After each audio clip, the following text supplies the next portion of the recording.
እዙይ ድምጽ ራዲዮ ኤረናዩ ዕለታዊ ዜና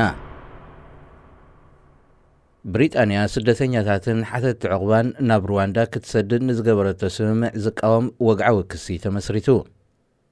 እቲ ብ10 ግንቦት ዝቐረበ ክሲ ቤት ጽሕፈት ጉዳያት ብሪጣንያ ወይ ሆም ኦፊስ ንኣህጉራዊ ሕግን ንስምምዕ ምኽባር መሰላት ውድብ ሕቡራት ሃገራትን ጥሒሱ ዝብል ከም ዝኾነ ዘ ጋርዲያን ኣመልኪቱ።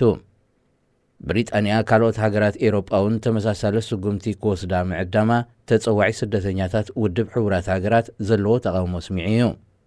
ዘ ጋርዲያን ኣብ ዘቕረቦ ጸብጻብ ነቲ መደብ ዘተግበረት ሓላፊት ጉዳያት ብሪጣንያ ፕሪቲ ፓተል ዝርዝር ትሕሶቲ መደብ ንህዝቢ ክፉት ክትገብር ተሓቲታ ክሳብ ሕጂ ብዘይምትግባራ እቲ ምስጓግ ስደተኛታት ናብ ሩዋንዳ ካልኦት ናብ ብሪጣንያ ንኸይመጹእ ተስፋ ንምቑራጽ ተባሂሉ ዝተኣልመ ተንኰልዩ ክብሉ ጠበቓታት ሃገር ክገልጽዎ ምጽንሖም ኣመልኪቱ።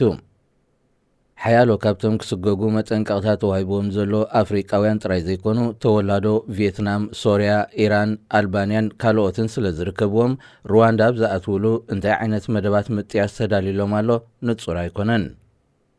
ነቲ ክሲ ቕሪቡ ዘሎ ኢንስታሎው ዝተባህለ ትካል ኣብ ዝሃቦ መግለጺ እቲ መደብ ምጥራዝ ኣብ ወርሒ ግንቦት ክካየድ ተመዲቡ ነይሩ ክሳብ ሕጂ ዘይምትግባሩ ሆም ኦፊስ ከምዚ ዓይነት ሕጋዊ ሳዕብየን ዘኸትለሉ ኣይመሰሎን ክብል ገሊጹ።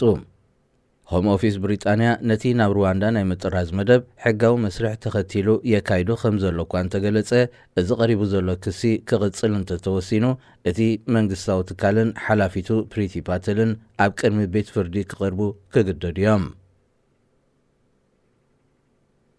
ኣብ መንጎ ኢትዮጵያን ጅቡትን ንምስራሕ መስመር መገዲ ባቡር ብዝምልከት ዝተኻየደ ስምምዕ ዕንቅፋት ኣጋጢምዎ ደው ኢሉ ከም ዘሎ ማዕከናት ዜና ኢትዮጵያ ቃሊሐን። እቲ ምስራሕ መገዲ ባቡር ብወገን ጅቡቲ ደው ዝበለሉ ምኽንያት ኢትዮጵያ ንዝመጽእ 15 ዓመታት ወደብ ጅቡቲ ጥራይ ክትጥቀም ከም ዝኾነት ብፊርማ ክትረጋግጽ ኣለዋ ዝብል ጠለብ ብወገን ጅቡቲ ስለ ዝቐረበ ምዃኑ ተሓቢሩ። ነቲ መስመር ባቡር ክሰርሕ ዝተዋዓለ ቻይናዊ ትካል ሲቪል ኢንጂነሪንግ ኮርፖሬሽን ናይ ነዳዲ ዲፖውን ኣብ ወደብ ጅቡቲ ክሃንጽ ኣብ ዝሓለፈ ዓመት ስምምዕ ፈሪሙ እዩ። ሰብ መዚ ነዳድን ጸዓትን ኢትዮጵያ ብወገኖም ኣብ ዝሃብዎ መግለጺ ብወገን ኢትዮጵያ 30 ሚእታዊት ናይቲ ስራሕ ተወዲኡ እኳ እንተኾነ ብወገን ጅቡቲ ዝኾነ ነገር ከም ዘይተጀመረ መልኪቶም።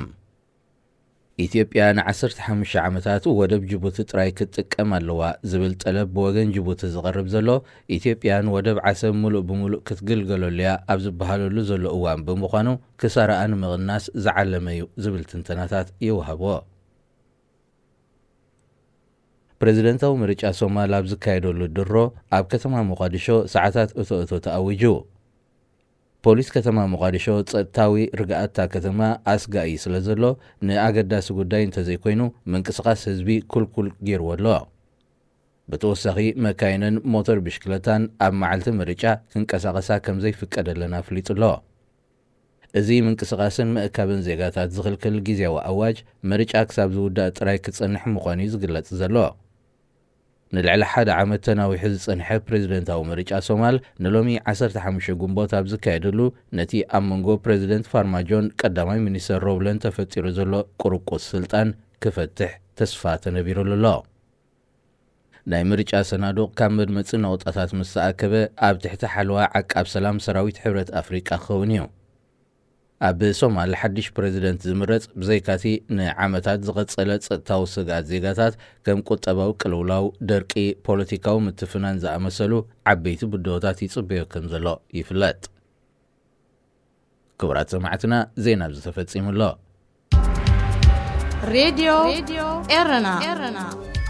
ኤረና ካብ ከተማ ፓሪስ ዝመሓላለፍ ብኤርትራውያን ጋዜጠኛታት ዝዳሎ ነጻ ሬድዮ እዩ።